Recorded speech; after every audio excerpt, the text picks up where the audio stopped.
The overwhelming technological development in the city of Kansai makes it seem like life is pretty peaceful throughout the city. But deep down in the trenches, this city is filled with criminals, and the most dangerous ones among them are tagged as the Akudama. When a sudden tough mission gets all the Akudama together on Cutthroat's execution, the show alarms us of the bloodbath that the future is holding for these individuals. In the futuristic metropolitan city of Kansai, life seems pretty easygoing with all the big flashy lights and technology to help civilian lives. But this statement is not entirely true when you move towards the dark alleys around these big buildings. In this cyber city, an ordinary person is on her way around, noticing advertisements about a criminal named Cutthroat's execution when she ends up coming across a takoyaki shop when she meets a man named Courier. Courier had dropped some change, and in her desire of doing a good deed, the girl got in some trouble at the police station as she didn't have any cash available on her. While she was busy at the station, Courier is revealed to be one of the Akudama who had just finished dealing with an ongoing gang war in the trenches of the city. Courier was smoking his cigarette when he got offered the mission to save Cutthroat from his execution. Courier was not the only one getting the task, as other Akudama named Doctor, Brawler, and Hacker had gotten the same mail. All of these Akudama were crazy in their own way, and while the girl was trying to explain herself at the police station, the situation took a turn for the worse as outside the building, the Akudama had gathered to break in and save Cutthroat. The Akudama begin their destruction, and in order to get the most reward, they end up fighting against each other for the sake of saving Cutthroat first. The girl was trying to save a cat out of her good intentions, but that led her right to where the Akudama were fighting. She comes up with the alias Swindler on the spot, and as real chaos started, she got dragged onto the execution grounds as well. The Akudama gets into a fight with a robot, and when Courier was having a hard time, Swindler ends up providing just the distraction that the Akudama needed to wipe the enemies out. The head of the police department is stressing about how he would never let the Akudama take Cutthroat away. But his statements do not age well when Cutthroat frees himself and chops the man's head off. Cutthroat was a crazy Akudama with the blood of around 999 people on his hands, and he celebrates his return by putting bomb-infused necklaces around everyone's necks. Swindler gets extremely terrified, and she's trying to justify how she came here by a mistake, when the same black cat she saved speaks up to reveal how all of this was its plan. The mastermind Black Cat was actually a robot, and it reveals how this was the first phase of its plan. Even though Swindler and Hoodlum weren't a part of the cat's original plan, they had to play along as the cat can't really let them go now. The cat transfers 100 million yen as payment to all of the Akudama, and proceeds to reveal the rest of the plan. The cat remarks how phase 2 of this plan is worth 1 billion yen, since it involves the Shinkansen, or the local bullet train of Kansai. A job involving Shinkansen was not easy, since it was almost worshipped here in Kansai, but the reward lured Akudama to the next location. Brawler helps out in hijacking an Airbus, while Hacker helps in its operation. The group is cruising on their way, but since the speed was not exciting for Cutthroat, he turns the emergency mode on, and the bus straight up crashes into a 7-star hotel. By this time, Cutthroat had taken quite a lot of interest in Swindler, and later in the hotel room, the cat starts explaining why this job is worth that much. The group was tasked to steal cargo from the first carriage of the Shinkansen, and it was a really big deal as there are no real openings in the frame of the Shinkansen itself.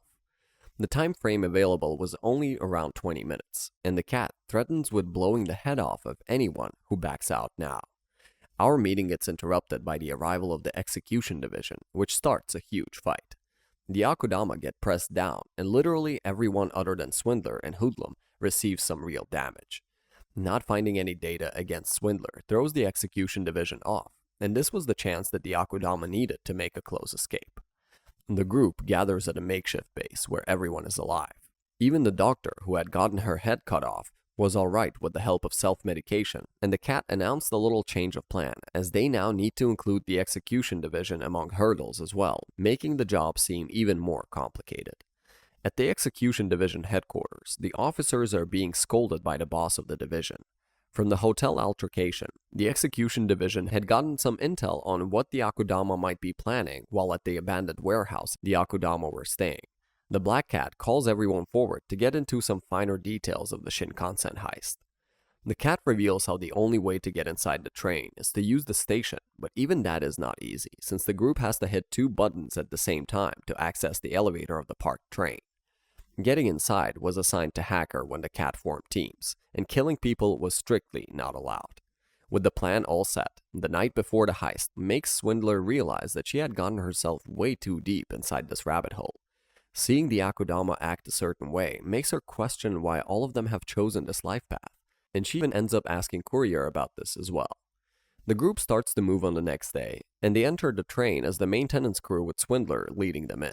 The two teams split up to press the elevator buttons when the timer hits 0, but the biggest problem arrives when these buttons are strictly guarded. Since there was no other way to break through the barriers, both teams decide to take their own approaches, and with the help of Swindler's wit and some foolishness from Hoodlum, the elevator hurdle somehow gets clear. Next up was the task to sneak the Hacker inside, but some fault in Hacker's programming leads to the whole city facing a power cut, and hence the train's departure time also changes. Swindler decides to volunteer as the invader, and she somehow manages to open the gates for the rest of the crew to enter inside just in time. The power comes back on right at the next moment, and with the Shinkansen about to move soon, the real challenge to actually get the cargo out awaits the Akudama. Even though the Shinkansen raid was successful somehow, the rest of the mission was not going to be that simple, as by this time, somehow the executioners had also managed to catch up to the group. While the executioners were breaking into the train to confirm the Akudama, the cat orders Swindler and Hacker to follow it to the vault, while the others are asked to hold the executioners back. At the last moment, Courier has a change of heart, and he ends up switching places with Cutthroat before the main fight breaks out. The executioners are extremely strong, and even when the doctor is there on backup, the Akudama are seemingly outmatched. While this fight is going on, Cat reveals how there are only 5 minutes before the train reaches the absolute quarantine zone. With the pressure on, Hacker starts feeling much more joy from the challenges, while the executioners keep pushing forward and get close to Black Cat's group. Cutthroat is forced to join the fight, as it was hard for Brawler and Courier alone. The train suddenly picks up speed, and a series of unexpected events continue when the train finally enters the absolute quarantine zone. The carriage with the vault was still at quite a distance, and since there was no way to get out of the train before it reached Kanto, Hacker starts thinking that this might not be all that bad, as he can finally leave the criminal air of Kansai. The cat surprisingly despises the idea and reveals how they have to reach the vault before the decontamination zone, or else all of them will be screwed. With the pressure on, Team Vault tries to improve their efficiency, and in the meanwhile, things do not seem all that good for the Akudama fighting behind. The crew finally reaches the vault, and just when Hacker opens the gates, it turns out that there is another obstacle in their way in the form of the security robot. When the train had picked up the pace, Courier had managed to get a hold of his bike yet again, and that drastically helped in getting all the Akudama to the final carriage and disabling the security system. Even though the Akudama had produced some distance between themselves and the executioners, time was ticking and only 1 minute was left before the decontamination zone. The Black Cat turned into ash after thanking them. Swindler was worried about the cat leaving, but it turns out that the cat had the key to the vault inside itself. Swindler finally opens the vault of such high value to surprisingly find 2 children inside. The boy was the one who had orchestrated this mission as the cat, while the girl shows some strange powers when she blows a flute to cause Shinkansen to stop just before the decontamination zone. The kids are revealed to be brother and sister. After they had made the train stop with the barrier, the Akudama are leaving after assuming that they have finished the mission, but the kids reveal how there is a third phase to all of this as well. They demand the Akudama take them back to a location in Kansai, and all of them end up agreeing as Courier wanted to see this mission through to the end. Hacker, however, had other plans, as he wanted to go visit Kanto despite the cat's warning. Hacker remarks on how Kanto might solve the boredom in his life, and after the brother tries to threaten him with the bombed necklace, Hacker reveals a little trick and shows how he had already figured out the way to remove the necklace. Swindler tries to make Hacker stay, but he leaves anyway after giving a drone as a gift to Swindler. While Hacker was leaving the group, the boss of the execution division had gotten the news of how the Akudama are still alive, while the executioners who were after them were injured in the hospital. The kids' barrier had gotten the Akudama out safely, and they decided to wait for a little while at a broken building.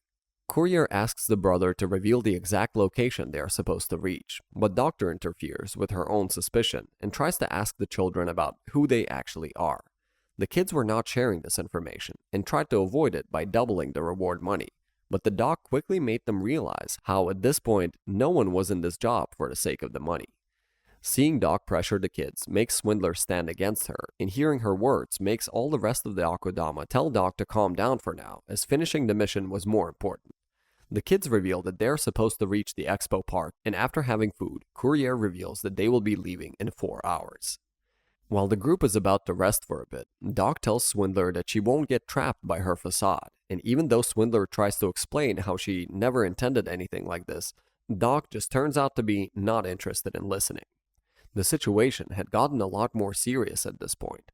The execution division had placed bounties on the heads of the 7 Akudama, while putting every single one of the executioners to join the mission.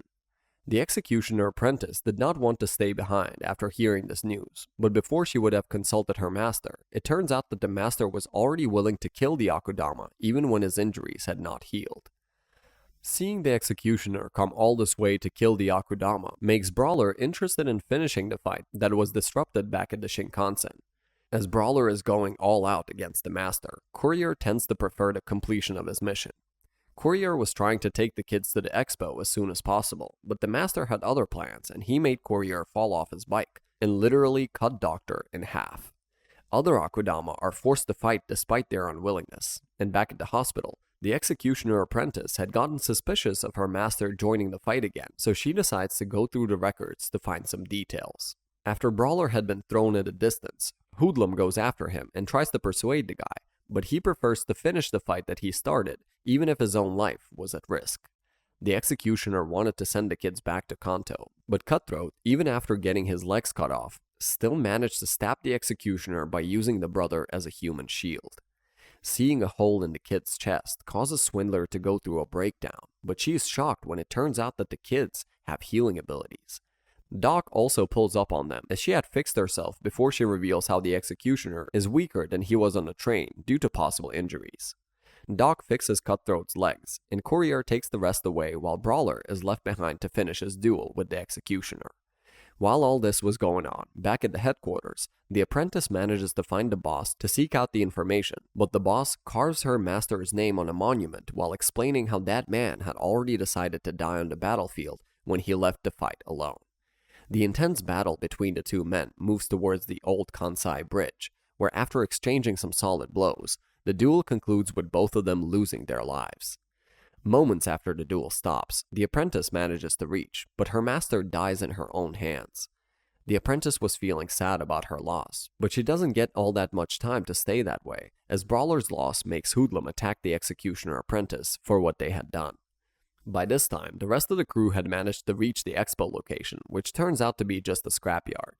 The kids are looking for an area called Code 001-003, and while it makes no sense to either Doc or us, it turns out that they were the coordinates of an underground facility that was the real target of the kids all along. As the elevator to the expo park was popping out of the ground, the Akudama are joined again by Hoodlum, who arrives on a scooter. Upon his arrival, Hoodlum begins to brag about how he had just killed the executioner's apprentice, before he breaks the news of Brawler's death. The brother remarks that losses were expected on this mission, and this makes Hoodlum extremely mad. Swindler breaks the altercation, and the group heads inside the elevator to head downwards. Hoodlum ends up apologizing to the kids, and as the elevator reaches the bottom, we get to see the large facility or expo park that was built underground. The kids take the Akudama to their destination while having a look around. They arrive at a tower and reveal how they were intending to reach a rocket all along that would take them to the moon, as this is the only way they can reach safety. Before heading to the moon, the kids decide to reveal their backstory, and a flashback takes us back in time to reveal how these kids were the subjects of an experiment on immortality. The brother was rather happy as he got to spend time with other kids, or test subjects, until he realized the cruelty of their inventor. They called him the professor and watched them kill all of the other subjects as they were faulty. The brother was kept inside the facility until the 5,557th subject. The sister was made, and afterwards both of these kids were put into the vault for sending them to Kanto. As the Akudama were already aware of the story afterwards, the kids remark how the mission is now completed, and they remove the bomb necklaces after transferring the rewards to all Akudama. The kids were happy as they were finally going to reach a peaceful place, but fate had other plans for them, as it turned out that Doc had betrayed them. Doc had made a deal with the execution division to get her name out of the Akudama and leaked the location of the children. The boss of the division arrives with all the available executioners, and she reveals how there is no point for the kids to head for the moon, as the moon they see is not real, but just a projection of the real one that was destroyed in a previous war. The kids have their hopes completely crumbled after this, and the boss commands to kill all the Akudama. With another great battle just on the verge of breaking out, the story leaves us on a cliffhanger, wondering whether the kids will ever be able to reach their final destination or not. And that would be it for today's recap. If you enjoyed it, drop us a like and subscribe for more. And as always, we'll see you in the next one. Peace.